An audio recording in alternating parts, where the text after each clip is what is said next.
கோயம்புத்தூர்ல வந்துட்டு ஒரு கவர்மெண்ட் ஹாஸ்பிட்டல்ல வீல் சேர் கொடுக்கல அப்படின்னு சொல்லிட்டு ஒரு மகன் அவரோட தந்தையை வந்து இழுத்துக்கிட்டே போன சிசிடிவி ஃபுட்டேஜஸ் நம்ம எல்லாருமே பார்த்துருந்தோம். நீங்களும் அதுக்கு வீடியோ போட்டிருந்தீங்க. அண்ட் இப்போ நீங்க தான் அதை வந்துட்டு ரெடியே பண்ணீங்க அப்படின்ற மாதிரி பலரும் விமர்சனம் வச்சுட்டு இருக்காங்க. என்னதான் சார் நடந்தது? மக்கள் கிட்ட திமுக அரசாங்கத்தோட செய்கிற ஒரு தவறான விஷயங்களும் கொண்டு போய் சேர்ந்துச்சான்னு தான் நான் பார்க்கக்கூடிய விஷயம். அதை அவங்க உடைக்கணும்னு நினைக்கிறேன். கண்டிப்பா சார், நீங்க சொன்ன மாதிரி அந்த நர்ஸையும் வந்துட்டு சஸ்பெண்ட் பண்ணிருக்காங்க. ஆனா அந்த இல்ல நர்ஸ் கிடையாது, 2 சூப்பர்வைசர்ஸ் சஸ்பெண்ட் பண்ணிருக்காங்க. பட் அந்த ஒரு விஷயம் வந்துட்டு வெளியே வர கிடையாது. மெயின் ஸ்ட்ரீம் மீடியால இருந்து ஒரு நியூஸ் வந்துச்சுன்னா ட்ரஸ்டா இப்போ ஆட்டோமேட்டிக்கா இப்போ 100 ரூபாய் விஷயத்தை விட்டுரும். 100 ரூபாய் வாங்கலாம்னு வச்சுக்கோங்க. அப்போ 4 நாட்களுக்கு முன்னாடி வந்து செய்தி அவன் போட்டிருக்கான்ல, சன் நியூஸ்ல போட்டிருக்கான், எல்லா சேனல்லையும் புதிய தலைமுறை பாலிமன்ற எல்லா சேனல்லையும் போட்டிருக்கான். அப்போ அந்த செய்தி ஃபேக்னா அவன் திருப்பி அதை போட்டுக்கணும்ல. அவர் வந்துட்டு 80 கோடிக்கு லேண்ட் வாங்கி போட்டிருக்காரு.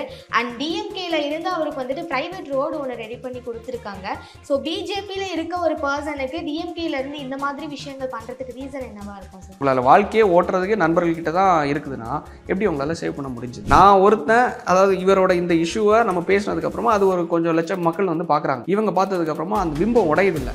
லைக் அண்ணாமலை வந்து 80 கோடிக்கு இடம் வாங்கிட்டாரு. 6 லட்சம் ரூபா வழி இல்லாத அண்ணாமலை 80 கோடி ரூபாய்க்கு இடம் வாங்கிட்டாரு. சரி, 80 கோடி விட்டுருங்க, 4.5 கோடி வாங்க, 4.5 கோடி ரூபாய்க்கு இடம் வாங்கிட்டாரு அப்படிங்கிற ஒரு விஷயத்தை மக்கள் கிட்ட கொண்டு போய் சேர்க்கும் போது அந்த பிம்பம் உடையிற காரணத்தினால ஐடிவிங் வச்சு ஏவி விடுறாங்க.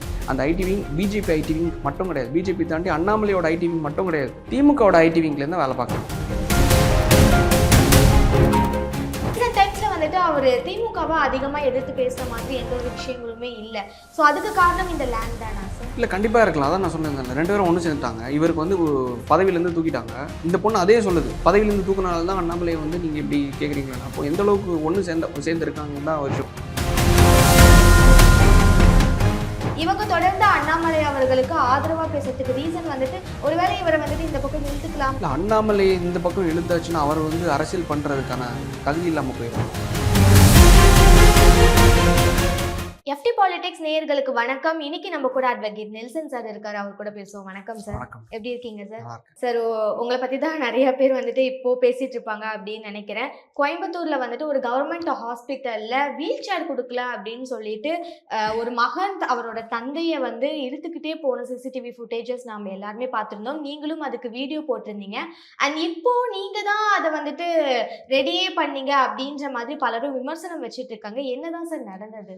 ஆக்சுவலாக ஒரு 5 நாட்களுக்கு முன்னாடி இந்த சம்பவம் நடந்துச்சு கோயம்புத்தூரில், அந்த அரசு மருத்துவமனையில். அதாவது ஆக்சுவலாக நடந்த விஷயம் என்னென்னா, அவங்க அப்பா வந்து அவங்க சிகிச்சைக்காக போயிருக்காங்க. திருப்பி அதுக்கப்புறம் எல்லாம் முடிஞ்சதுக்கப்புறம் அவங்க அப்பாவை வீட்டுக்கு கூப்பிட்டு போகும்போது இந்த பையன் என்ன பண்ணியிருக்காங்க, அப்பாவை வந்து தூக்கிட்டு போகிற மாதிரி ஒரு ஃபுட்டேஜ் வந்துச்சு. ஸோ அது வந்து நம்ம இப்போ ஏன் மூலமாக யாரும் பார்க்கல. லைக் வந்து பெரிய மெயின் ஸ்ட்ரீம் மீடியாஸ், லைக் இப்போ சன் நியூஸ் இருப்பாங்க, பாலிமர், புதிய தலைமுறை, இந்த சேனலில் வந்து லைக் இந்த மாதிரி ஒரு ஹாஸ்பிட்டலில் ஒரு வீல் சேர் கூட இல்லை அப்படிங்கிறது வந்து டிஸ்க்ளோஸ் பண்ணதுக்கப்புறம் மக்கள்கிட்ட இந்த செய்தி வழியாக கொண்டு போய் சேர்த்ததுக்கப்புறமா தான் நான் பார்க்குறேன். ஸோ அப்போ அன்னைக்கு வந்து நேபாள் அந்த இஷ்யூ போயிட்டுருக்கு. அப்போ நேபாள் இஷ்யூ போயிட்டு இருக்கும்போது சரி, அதை நம்ம பேசும்போது இதையும் சேர்த்து பேசிடலாம் அப்படிங்கிறதுக்காக நம்ம அது சேர்த்து பேசுகிறோம். ஸோ அப்போ வந்து ஒரு மீடியாவை ட்ரஸ்ட் பண்ணி தான் நம்ம ஒரு விஷயத்தை எடுத்து மக்கள்கிட்ட கொண்டு போய் சேர்க்குறோம்.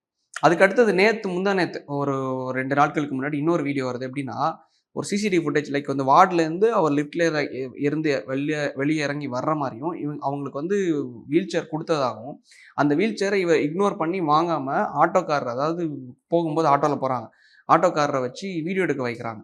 ஸோ அப்போ இவங்க என்ன நரேட் பண்ணிட்டாங்கன்னா, திமுகவோட பக்கா ஐடிவிங்க என்ன பண்ணிட்டாங்கன்னா, நான் தான் ஒரு நபரை செட் பண்ணி அந்த நபர் வந்து அங்கே போய் அவருக்கு வீல் சேர் கொடுக்காம நீங்கள் வந்து ஒரு சிம்பத்தி கிரியேட் பண்ணுற மாதிரி, ஒரு சிம்பத்தி கிரியேட் பண்ணி திமுக அரசாங்கத்துக்கு மேலே ஒரு பழியை போடலாம், அந்த மாதிரி இந்த ஒரு இன்ஃப்ராஸ்ட்ரக்சரே ஒழுங்காக இல்லை அப்படிங்கிற ஒரு நரேட்டிவை கிரியேட் பண்ணுறதுக்காக நான் தான் பண்ணது மாதிரி ஒரு ஐடிவிங்கில் ஒருத்தரை வச்சு பேச வச்சாங்க.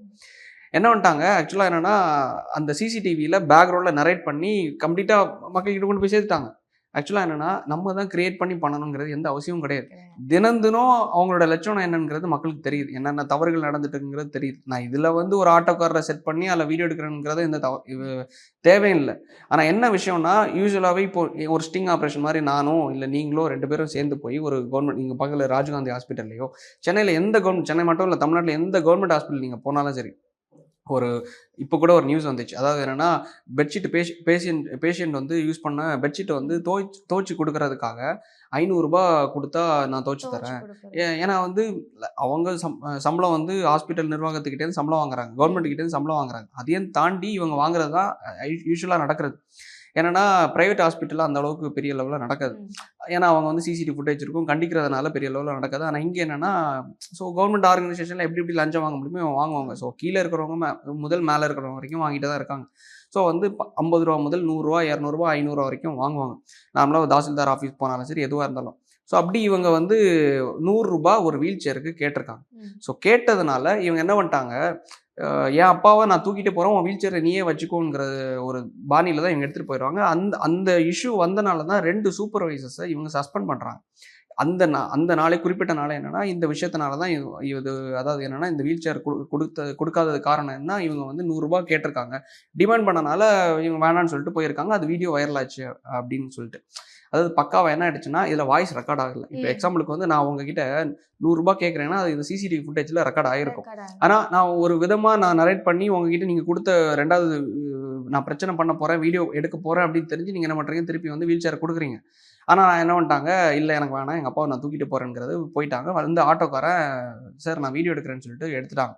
இதுதான் ஆக்சுவலா நடந்தது. இதுக்காக ஹாஸ்பிட்டல் நிர்வாகத்திலேருந்து 2 பேர சஸ்பெண்ட் பண்ணாங்க. சஸ்பெண்ட் பண்ண செய்தி பெரிய லெவல்ல வரல. வரல. ஆனா என்னடான்னா, இவங்கள வந்து தூக்கிட்டு போன விஷயம் தான் மக்கள்கிட்ட கொண்டு போய் சேர்ந்திருக்கு. காரணம் என்னன்னா, ஒரு வீடியோன்னு டக்குன்னு ஷேர் பண்ணிருவாங்க. இங்க பாரு ஸ்டாலினோட லட்சணம் எப்படி இருக்கு அப்படிங்கிறது. ஸோ அதுல வந்து நம்ம பேசினத கம்ப்ளீட்டா டிஃபைன் பண்ணணும். வந்து அதாவது கிட்டத்தட்ட அந்த ஒரு ஒரு 7, 8 லட்சம் பேர் பார்த்துருக்காங்கன்னு வைங்களேன் அந்த வீடியோவ. 7, 8 லட்சம் பேர் பார்த்தத மக்கள் மத்தியில் திமுகவுக்கு எதிரா ஒரு பிம்பம் கிரியேட் ஆகக்கூடாது.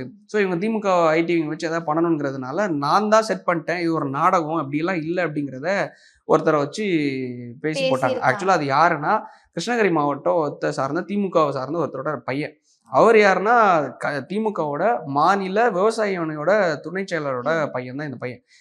எப்படியாவது கட்சியில ஒரு நல்ல பேர் வாங்கிடணும், ஏதாவது ஒரு பொறுப்புல வந்துடணும், எலெக்ஷன் வேற வருது, ஏதாவது ஒண்ணு பண்ணிறதுக்காக இந்த மாரி ஒரு நம்மளுக்கு எதிரா யாரெல்லாம் பேசிட்டாங்களோ அவங்கள டிஃபைன் பண்ணணும், அவங்கள வந்து கெட்ட பேர் கொண்டு வந்துருவோம்ங்கிறதுக்காக பண்ற நாடகம் தான் இது.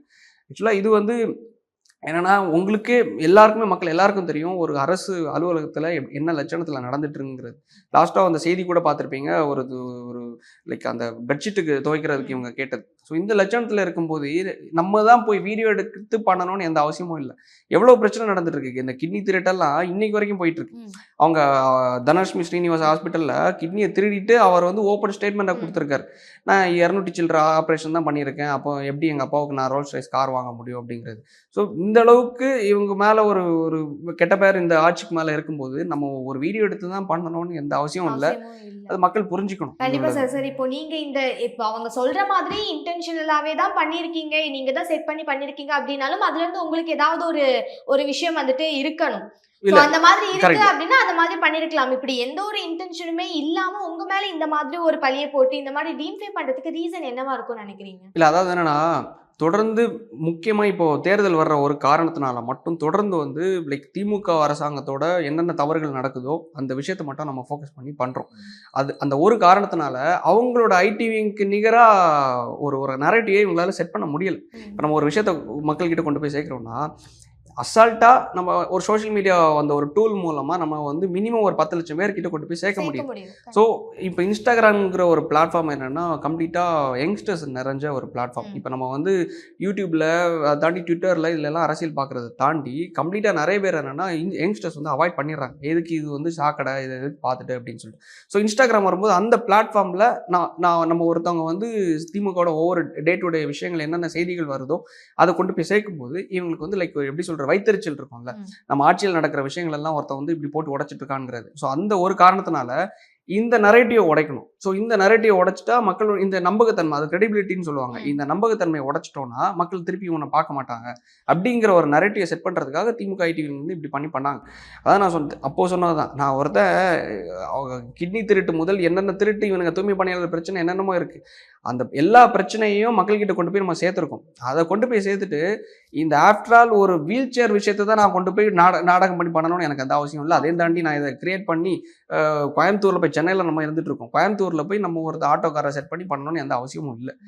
இங்கே தூய்மை பணியாளர்கள் பிரச்சனையும் தினம் தினம் பேசிகிட்டு இருக்கோம். அவங்களுக்கு கோர்ட் அகேன்ஸ்டாக அவங்களுக்கு ஆர்டர் வந்ததே நம்ம பேசிகிட்டு இருக்கோம். அதை தாண்டி வந்து கிட்னி அறுத்து வித்தவனும் இன்னைக்கு சுதந்திரமாக தான் தெரிஞ்சிட்டு இருக்கான். அதையும் நம்ம பேசிகிட்டு இருக்கோம். இதெல்லாம் பேசிகிட்டு இருக்கும்போது ஒரு எந்த ஒரு நம்மளுக்கு வந்து நீ என்ன சொல்கிறான், இதை போட்டால் நம்மளுக்கு ஒரு பணம் கொடுத்துருவாங்க, ஆட்டோக்காரர்கிட்ட இந்த காசு வாங்கிடலான்ங்கிறதுனால இவங்க எவ்வளோ சீப்பான ஒரு நரேட்டிவை கிரியேட் பண்ணுறதுக்காக தான் பண்ணியிருக்காங்களே தவிர அது உடைக்கணும்.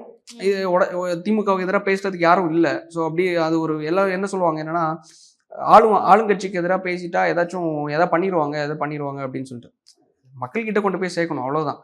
அது என்ன பண்ணாலும் சரி, நாளடைவில் மக்கள்கிட்ட திமுக அரசாங்கத்தோட செய்கிற ஒரு தவறான விஷயங்களும் கொண்டு போய் சேர்ந்துச்சான்னு தான் நான் பார்க்கக்கூடிய விஷயம். அதை அவங்க உடைக்கணும்னு நினைக்கிறேன். அவ்வளோதான். கண்டிப்பா சார். நீங்க சொன்ன மாதிரி அந்த நர்ஸையும் வந்துட்டு சஸ்பெண்ட் பண்ணிருக்காங்க. ஆனா அந்த இல்ல, நர்ஸ் கிடையாது, 2 சூப்பர்வைசர்ஸ் சஸ்பெண்ட் பண்ணிருக்காங்க. பட் அந்த ஒரு விஷயம் வந்துட்டு வெளியே வர கிடையாது. இல்லை, ஏன்னா நம்ம இதை பற்றி தானே இப்போ ஒரு மெயின் ஸ்ட்ரீம் மீடியாலேருந்து ஒரு நியூஸ் வந்துச்சுன்னா ட்ரஸ்ட்டாக இப்போ ஆட்டோமேட்டிக்காக இப்போ 100 ரூபாய் விஷயத்தை விட்டுரும். 100 ரூபாய் வாங்கலான்னு வச்சுக்கோங்க. அப்போ 4 நாட்களுக்கு முன்னாடி வந்த செய்தி அவன் போட்டிருக்கான்ல, சன் நியூஸில் போட்டிருக்கான், எல்லா சேனல்லையும், புதிய தலைமுறை, பாலிமர் எல்லா சேனல்லையும் போட்டிருக்கான். அப்போ அந்த செய்தி ஃபேக்னா அவன் திருப்பி அதை போட்டுக்கணும்ல. இந்த செய்தி வந்து ஃபேக்கானது, இது வந்து இப்போ நரேட் பண்ணி தான் போட்டிருக்காங்க அப்படிங்கிறது அவன் போடணும்ல. இந்த ஐடி விங் மட்டும் ஒரு பிளான் பண்ணி பண்ணுறதுங்கிறது ஒரு தனி நபரை வந்து ஒரு ஆன்லைனில் கூலிப்படையை வச்சு தாக்குனது மாதிரி தான் நான் பார்க்குறேன். சரி, இந்த ஒரு விஷயம் வந்துட்டு உங்களை பேசினாங்க அப்படின்றத தாண்டி அந்த இடத்துல வந்துட்டு இப்படி நடந்திருக்கு அப்படின்ற விஷயம் நிறைய பேருக்கு நீங்கள் எடுத்து சொல்லியிருக்கீங்க. ஸோ நிறைய பேர் புரிஞ்சுப்பாங்க அப்படின்றது எடுத்துக்கலாம் சார். அண்ட் இன்னொரு விஷயம் என்ன அப்படின்னா, அண்ணாமலை அவர் வந்துட்டு 80 கோடிக்கு லேண்ட் வாங்கி போட்டிருக்காரு. அண்ட் டிஎம்கேல இருந்து அவருக்கு வந்துட்டு பிரைவேட் ரோடு ஒன்று ரெடி பண்ணி கொடுத்துருக்காங்க.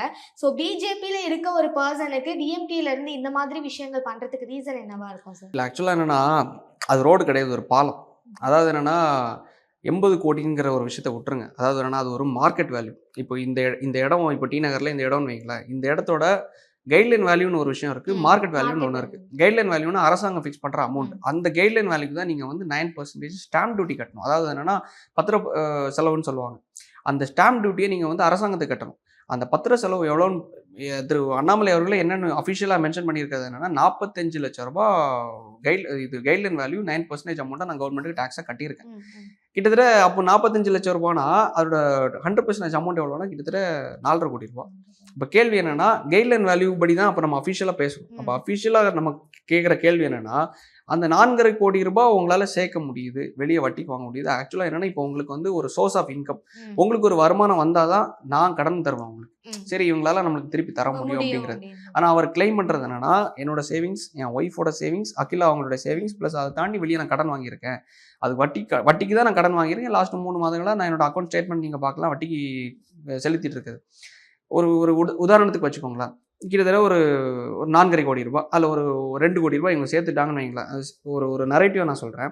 மிச்சம் 2 கோடி ரூபாய் கடன் வாங்கியிருக்காங்க. மினிமம் ஒரு 2% இன்ட்ரெஸ்ட் போடுங்க, இல்லை ஒரு பேங்க் இன்ட்ரெஸ்ட்டாக 1% போடுங்க. 2 லட்சம் ரூபாய் மாதம் வட்டியாக கட்டணும். இல்லை 2%, 3% வாங்கியிருந்தா கூட 6 லட்ச ரூபாய் வட்டியாக கட்டணும்.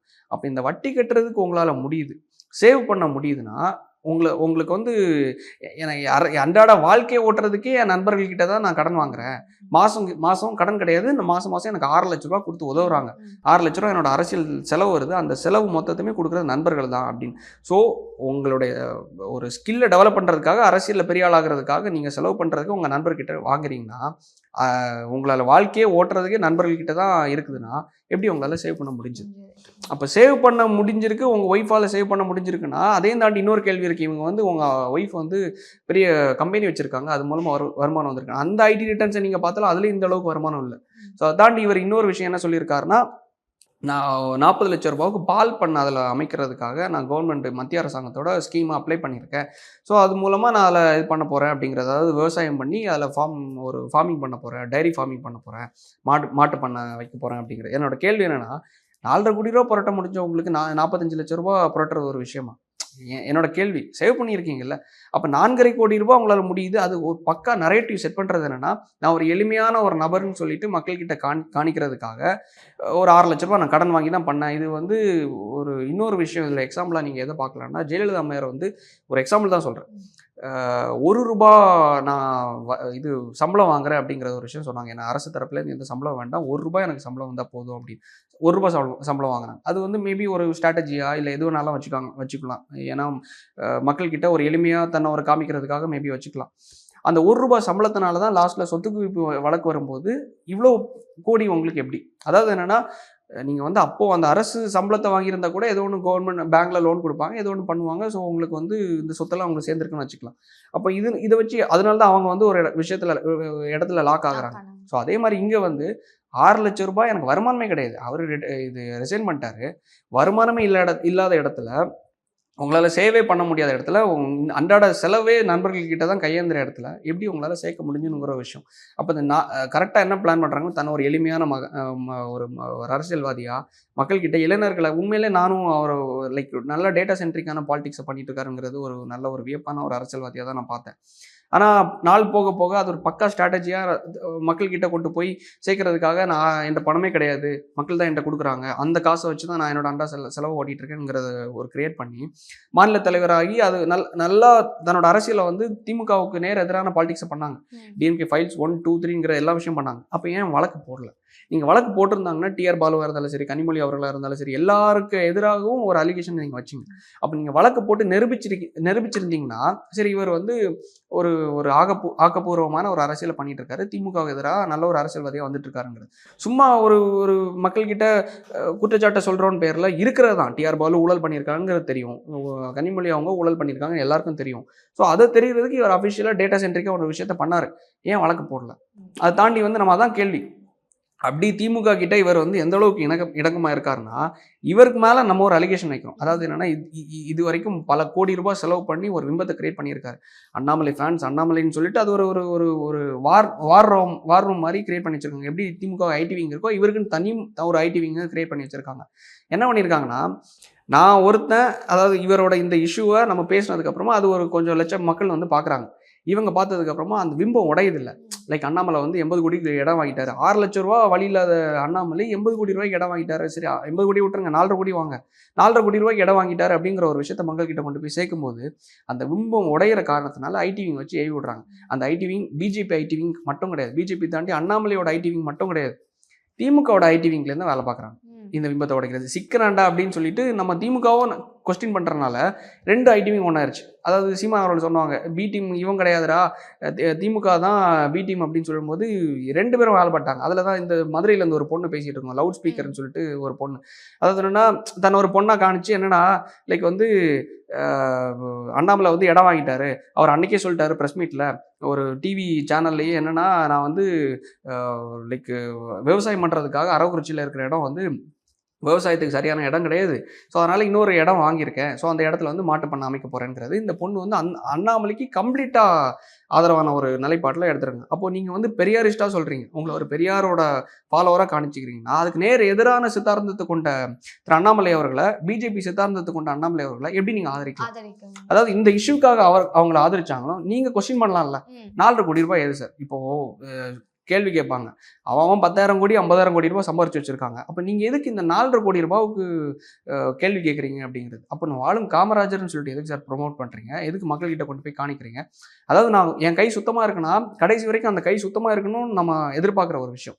ஆனா நீங்க வந்து நானும் அந்த கூட்டத்துல ஒண்ணுதான். நீங்க ஒரு எம்எல்ஏவா வார்டு கவுன்சிலரா எம்பியா மந்திரியா இல்லாம இருக்கும் போதே உங்களால இதை பண்ண முடியுது. உங்க நண்பர்கிட்ட இருந்தும் பணத்தை வாங்கி நீங்களும் சேவ் பண்றேன்னு பேர்ல இந்த அளவுக்கு ஒரு இடத்த வாங்கி ஸ்கீம், அதாவது ஒரு பக்க நரேட்டிவ் தான். இப்போ தன்னை ஒரு எளிமையான மகனா காணிச்சு அதை தாண்டி வந்து 4,50 கோடி ரூபாய்க்கு நான் சேவ் பண்ணி வட்டிக்கு கடன் வாங்கி இந்த இடத்த வாங்கி கவர்மெண்ட் ஸ்கீம்ல தான் நான் வாங்க போறேங்கிறது ஒரு நரேட்டிவா எளிமையா ஒரு மாட்டு பண்ண அமைச்சு ஒரு ஒரு பாவண்டா விவசாயி ஆடு மேய்க்கிறவர் அப்படின்னு மக்கள்கிட்ட காணிச்சு தன்னை ஒரு பெரிய லெவல்ல காணிக்கக்கூடிய நபர் இந்த அளவு பண்றாருன்னா, அவர் ஏன் வந்து லைக் இந்த 4,50 கோடி எங்க இருந்து வந்துச்சு அப்படிங்கறத கேள்வி கேட்கறது இவங்க ஏன் ரெடியா இல்லைங்கிறத நம்மளோட கேள்வி. இந்த ஸ்ட்ராட்டஜியை ஒத்துக்கிறாங்க. பாவம் எளிமையான நபரா வராரு, ஆடு மேய்க்கிறாரு, விவசாயியோட மகன் சொல்லிட்டு அந்த ஸ்ட்ராட்டஜி ஏத்துக்கிறாங்க. ஏன்னா இவங்களும் அந்த ஸ்ட்ராட்டஜியும் எல்லாம் ஒன்றா போகிறாங்க. அதாவது என்னன்னா, அப்போது இந்த பொண்ணாக இருந்தாலும் சரி, திமுகவோட ஐடிவிங்காக இருந்தாலும் சரி, அதை கேள்வி கேட்கணும்ல. ஒரு ரூபாய் வாயை திறக்கல. அதாவது என்னன்னா, முட்டு கொடுக்கணும் அப்படிங்கிறதுக்காக சேரும்போது, தன்னை ஒருத்தன் எதிர்க்கும்போது, அதாவது இதுக்கு முன்னாடி சொல்லுவாங்க, தமிழ்நாட்டை இவங்க 2 பேரும் தான் ஆளணும் அப்படிங்கிறது. அப்போ 2 பேரும் ஆளணும்னா, இதை தாண்டி இன்னொருத்தன் வரும்போது, அவன் வந்து ஒருத்தங்களோட தாண்டி வளரும்போது, நம்மளை தாண்டி இன்னொருத்தனை வளர விடக்கூடாது. ஸோ நம்மளை ஒருத்தன் கேள்வி கேட்குறான்னா, அவனோட குரவலை தான் நசுக்கணுங்கிற பேரில் தான் இவங்க 2 பேரும் ஒன்று சேர்ந்துட்டாங்க. அதுக்கு முன்னாடி வரைக்கும் நான் திமுகவை நம்ம டார்கெட் பண்ணி கேள்வி கேட்கும்போது, ஏன்னா ஆளுங்கட்சி அவங்க இருக்காங்க, அவங்கள தான் கேள்வி கேட்டாகணும். அப்படி கேள்வி கேட்கும்போது இவனுக்கும் பிரச்சனை, அவனுக்கும் பிரச்சனை வரும்போது, அந்த பிரச்சனைக்கு கேள்வி கேட்ட நபர் நம்மளா இருக்கும்போது, 2 பேரும் ஒன்று சேரும்போது, சித்தாந்தம் என்ன, உங்க கொள்கை என்ன அப்படிங்கிற ஒரு விஷயம் இருக்குல்ல. அதுதான் நம்ம கேள்வி கேட்க நினைக்கிறோம். அதுக்காக கடைசி வரைக்கும் பதில் சொல்ல மாட்டாங்க. அறிக்கை ஒன்று கொடுத்துருந்தாங்க. அந்த அறிக்கையில 4,50 கோடி ரூபாய் வாங்கியிருக்கேங்கிறாங்க. 9% ஸ்டாம்ப் டியூட்டியும் கட்டியிருக்கேங்கிறாங்க. இந்த பணத்தை எங்கேருந்து வந்துச்சு நம்ம கேட்டோம். ஊழல் 10,000 கோடியோ 1000 கோடியோ இல்லை 100 கோடியோ ஊழல் தானே. ஸோ அப்படிங்கிறது முறைகேடை நீங்கள் எக்ஸ்பிளைன் பண்ணிட்டீங்கன்னா பிரச்சனை இல்லை. இப்போ அரவக்குறிச்சியில் 70 ஏக்கரை நான் விற்றுட்டு அந்த காசு வச்சு நான் வாங்கியிருக்கேன் அப்படிங்கிற ஒரு எக்ஸ்பிளனேஷனாக ஓகே. ஆனால் வட்டிக்கு வாங்கி நான் கடன் வாங்கி சேர்த்து வாங்கியிருக்கேன்னா அதுக்கு முன்னாடி சொன்ன 6 லட்ச ரூபாங்கிற ஒரு விஷயம் இடிச்சிட்டு இருக்கு. அதை அவரோட எக்ஸ்பிளனேஷனை எதிர்பார்த்தோம்னா சுத்தமான ஒரு அரசியல்வாதியை ஏற்றுக்கலாம். அவ்வளோதான். கண்டிப்பா சார். நீங்க சொன்ன மாதிரி எல்லாரோட கொஸ்டினும் என்னவா இருக்குன்னா, ஐபிஎஸ்ஸா இருந்த வரைக்கும் லஞ்சம் அப்படின்றதே வாங்கினது இல்ல. அண்ட் அரசியல் வந்ததுக்கு அப்புறம் அரசியல் நண்பர்கள் மூலியமா தான் வாழ்வாதாரத்துக்கே காசு வாங்கிட்டு இருக்கோம் அப்படின்றப்போ, இப்போ 80 கோடி சரி, நீங்க சொல்ற மாதிரி அந்த 4 கோடி அப்படின்னாலும், இந்த ஒரு இது பணம் இல்ல, இந்த ஒரு வசதி எங்க இருந்து வந்தது அப்படின்றது தான் எல்லாரோட கொஸ்டினாவும் இருக்கு சார். அண்ட் ரீசென்ட் டைம்ஸ்ல வந்துட்டு அவரு திமுகவை அதிகமா எதிர்த்து பேசுற மாதிரி எந்த ஒரு விஷயங்களுமே இல்ல. சோ அதுக்கு காரணம் இந்த லேண்ட் தானா சார்? இல்லை, கண்டிப்பாக இருக்கலாம். அதான் நான் சொல்லியிருந்தேன்ல, 2 பேரும் ஒன்று சேர்ந்துட்டாங்க. இவருக்கு வந்து பதவியிலேருந்து தூக்கிட்டாங்க. இந்த பொண்ணு அதே சொல்லுது, பதவியிலேருந்து தூக்குனால தான் அண்ணாமலை வந்து நீங்கள் இப்படி கேட்குறீங்களா. அப்போ எந்த அளவுக்கு ஒன்று சேர்ந்துருக்காங்கன்னு தான் ஒரு விஷயம். ஏன்னா இந்த பொண்ணுங்கிற ஒரு விஷயத்த நம்ம தாண்டி பெரியாரிஸ்டா திமுகவோட பக்கா சொம்பா மாதம் மாதம் நல்ல காசை வாங்கிட்டு கொளுத்து வச்சிருக்காங்க இந்த பொண்ணை. அதாவது என்னன்னா, கம்ப்ளீட்டாக வந்து திமுகங்கிற விஷயம் வந்து இவர் எந்த ஸ்டாண்டில் எடுக்கிறாங்கன்னா, அண்ணாமலை வந்து பதவியிலேருந்து விடுத்ததுக்கப்புறமா காரணம் என்னன்னா, எடப்பாடி அவர்கள் தற்கொலை அப்படின்னு ஒரு விஷயம் சொல்லும்போது, அண்ணாமலை இருந்தால் நாங்கள் வந்து அலையன்ஸில் வரமாட்டோங்கிற ஒரு டிமாண்ட் அவங்க வைக்கும்போது கண்டிப்பாக தூக்கி போட்டாங்க. பிஜேபியில் வந்து மறுபடியும் சேம் பர்சனுக்கு மாநில தலைவர் போஸ்டிங் கொடுக்க மாட்டாங்க. அது அவங்களோட சித்தாந்தம். யாராக இருந்தாலும் சரி, எப்படி வளர்ந்தாலும் சரி, எப்படி அத்வானி அவர்களை ஒதுக்கி வச்சிருக்காங்களோ அதே மாதிரி அண்ணாமலை என்ன தான் வளர்ந்தாலும் சரி, சேம் பர்சனை திருப்பி கொடுக்க மாட்டாங்க. அதை தாண்டி வாங்கிட்டாரான்னு அது அவரோட திறமைன்னு சொல்லிக்கலாம். அது அவரோட பிரச்சனை. ஆனால் என்னன்னா, பதவியிலேருந்து போனதுக்கு அப்புறமா இன்னும் அவரோட வார் ரூம் இயங்கிட்டு தான் இருக்கு. ஐ மீன் ஐடி விங் இயங்கிட்டு தான் இருக்கு. பதவியிலேருந்து போனதுக்கு அப்புறமாவும் இவருக்கு வந்து வேற கட்சியில் பதவிகள் இல்லை, எதுவும் இல்லாத சமயத்தில் திமுக கிட்ட சமரசத்துக்கு தன்னோட சுயநலத்துக்காக போயிட்டாருங்கிறத தான் ஒரு விஷயமா பார்க்குறேன். இப்போ சமீபத்தில் கூட திமுக அரசாங்கத்துக்கு எதிரான மனநிலையில் மக்கள் இல்லை அப்படிங்கிற ஒரு விஷயத்த சொல்லியிருந்தாங்க. திமுகவுக்கு எதிராக எந்த ஒரு அதாவது பல குற்றச்சாட்டை வச்ச இதே அண்ணாமலை திமுகவுக்கு எதிராக எந்த ஒரு மனநிலையிலையும் தவறான மனநிலையில் மக்கள் இல்லைங்கிற ஒரு ஸ்டேட்மெண்ட் கொடுத்துருந்தாங்க. அதுக்கு ஒரு விளக்கத்தை கொடுத்துருந்தாரு.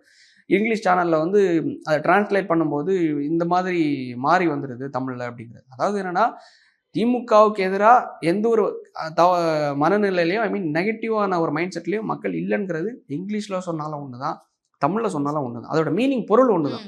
அது நீங்கள் எப்படி சித்தாந்தமாக திருச்சி நீங்கள் சொல்கிறீங்க, ஆல்டரேட் பண்ணி சொல்கிறீங்கன்னா, அப்போ தமிழ்நாட்டு மக்கள் அந்தளவு முட்டாள்களாக இருக்காங்க, யாரும் படிக்காமலே இருக்காங்க. ஸோ அதுதான் நம்ம கேள்வி. 2 பேரும் ஒன்று சேர்ந்துட்டாங்க. இப்போ நான் பிஜேபி சொல்லலை, அண்ணாமலையும் திமுகவும் ஒன்று சேர்ந்துட்டாங்கன்னு தான் நம்ம வைக்கிற குற்றச்சாட்டு. கண்டிப்பா சார். இப்போ தொடர்ந்து வந்துட்டு டிஎம்கே சைட்ல இருந்தும் சரி, இல்லை டிஎம்கேக்கு ஆதரவா பேசுறவங்களும் சரி, இப்போ லவுட் ஸ்பீக்கர் அந்த பொண்ணை எடுத்துக்கிட்டாலும் சரி, உங்ககிட்ட வந்துட்டு அந்த 80 கோடி அப்படின்றதுக்கு ப்ரூஃப் இருக்கு அப்படின்ற பட்சத்துல இவங்க தொடர்ந்து அண்ணாமலை அவர்களுக்கு ஆதரவா பேசுறதுக்கு ரீசன் வந்துட்டு ஒருவேளை இவரை வந்துட்டு இந்த பக்கம் இழுத்துக்கலாம் அப்படின்றத தாண்டி வேற ஏதாவது இருக்குமா சார்? இல்லை, அண்ணாமலை இந்த பக்கம் இழுத்தாச்சுன்னா அவர் வந்து அரசியல் பண்ணுறதுக்கான தகுதி இல்லாமல் போயிடும்ல. லைக் அவர் வந்து திமுகவை கொஸ்டின் பண்ணி இப்போ ஏடிஎம்கே வந்து வீக்காக இருக்காங்க, ஏடிஎம்கேக்கு ஒரு ஆப்போசிஷனான லைக் வந்து ஸ்டாலின் வர்சஸ் அண்ணாமலை அப்படிங்கிற ஒரு பிம்பத்தை கிரியேட் பண்ணி தான் அவர் வந்துட்டு இருக்காரு. லைக் உண்மையிலேயே ஒரு விஷயத்த நம்ம ஒத்துக்கணும், பிஜேபிங்கிற ஒரு கட்சி இதுக்கு முன்னாடி லைக் தமிழிசை அவங்கள்ட்ட இருந்தாங்க, பொன்னார் இருந்தார், எல்முருகன் இருந்தாங்க, எச் ராஜா, யார் இருந்தாலும் அந்த கட்சி வளர்ந்ததுக்கான காரணம் அண்ணாமலை அவர்கள் தான், இல்லைன்னு சொல்லவே முடியாது. நீங்கள் வாழும் காமராஜர்னு சொன்ன ஒரு காரணத்தினால தான் நான் இன்னைக்கு இந்த குற்றச்சாட்டையை வைக்கிறேன். நமக்கு எழுப்பின கேள்விக்கு அவர் ஒரு 2 பக்கத்துக்கு அறிக்கையும் கொடுத்துருந்தார். அந்த அறிக்கையில் எங்கேயுமே இந்த பணம் வந்து நான் இப்படி சொத்தை விற்று நான் வாங்கலை, சொத்தை விற்று தான் வாங்கினேன், இல்லை வந்து ஏதோ ஒரு சோர்ஸ் மூலமாக எனக்கு வந்துச்சு, அதை ஒரு ட்ரஸ்டபிளான சோர்ஸ்ன்னு சொல்லும்போது நம்ம ஏற்றுக்கிட்டு மூவ் ஆன் பண்ணிக்க வேண்டிய விஷயம்தான். ஆனால் அறிக்கையில் அவரை லைக் வந்து மென்ஷன் பண்ணியிருக்காரு, அஃபிஷியலான ஒரு அறிக்கை, அண்ணாமலை அவர்கள்கிட்டேருந்து அஃபிஷியலாக வந்த அறிக்கை. 4.5 கோடி ரூபாய்க்கு வாங்கின உண்மை. அந்த 4.5 கோடியோட 9% தான் 45 lakhsங்கிறத வந்து தெளிவாக சொல்லிட்டார். ஸோ அதனால் வந்து திமுகவுக்கு அஃபிஷியலாக கட்சிக்கு போவாரான்னு கேட்டால் அரசியல் பார்வையாளராக நான் போக மாட்டார்னு நினைக்கிறேன். ஆனால் ஒரு வாயை அடக்குற மாதிரி அடக்கி வச்சிருக்கலாம். ஏன்னா நான் பதவியில் இல்லை.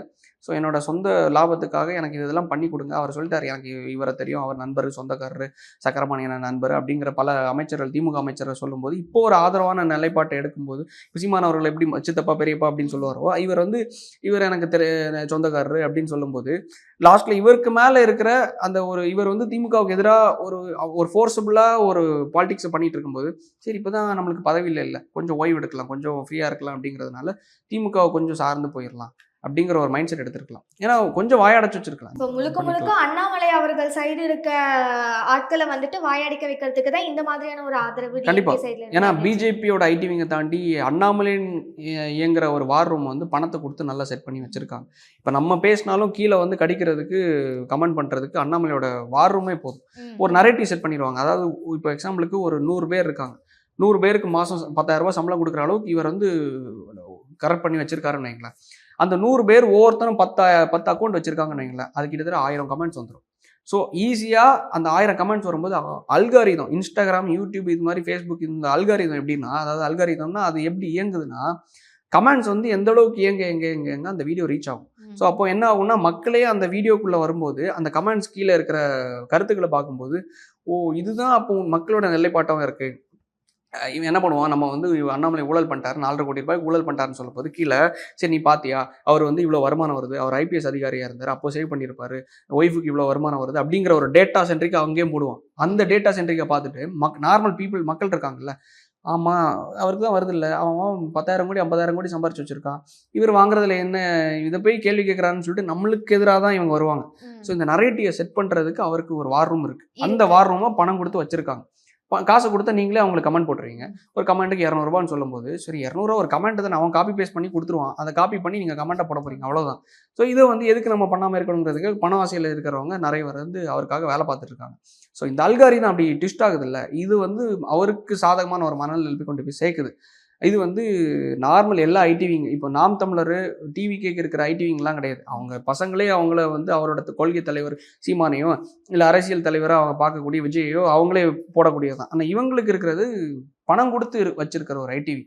ஒரு 100 கமெண்ட் வருதுன்னு வைங்களேன், அதில் ஒரு 80-85 கமெண்ட் வந்து பணம் கொடுத்து பண்ணக்கூடிய, தாண்டி 15 பேர் இந்த நரேட்டிவ் செட் பண்ணி இது மூலமாக இம்ப்ரெஸ் ஆகி வரக்கூடியவங்க தான் தவிர. அது இப்போ மக்களுக்கு இப்போ நான் வந்து டேட்டா சென்ட்ரிக்கு நல்லா பேசுகிறாரையா, டிஎம்கே ஃபைல்ஸ் 1 2ன்னு சொல்லிட்டு நல்லா பேசுகிறாரு, சரி நம்ம இவர் ஆதரிக்கலாம் அப்படிங்கிற ஒரு மனப்பான்மையில் வர்றது காரணம், ஏன்னா விவரமாக இருக்கிறவன் ஏன் வழக்கு போடலன்னு யோசிப்பான்.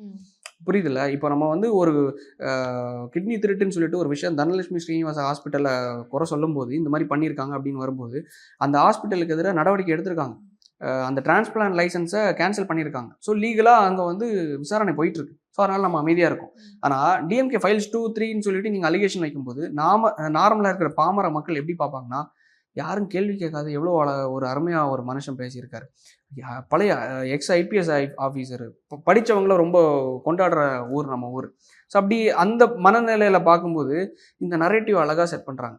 அப்போ உண்மையிலேயே உங்களால் முடிஞ்சதுன்னா நீங்கள் இந்த மாதிரி நரேட்டிவ் செட் பண்ணி அவங்கள்ட்ட இந்த காசை வாங்குறீங்களா உங்களை வளர்க்குறதுக்காக, இல்லை உண்மையிலே ஒரு ஒரு வாழும் காமராஜராக நீங்கள் சொல்கிறீங்கன்னா வழக்கு போட வேண்டியது தானே, வழக்கு போட்டு எல்லாரையும் 4 பேரை நீங்கள் உள்ளே தள்ள வேண்டியது தானே.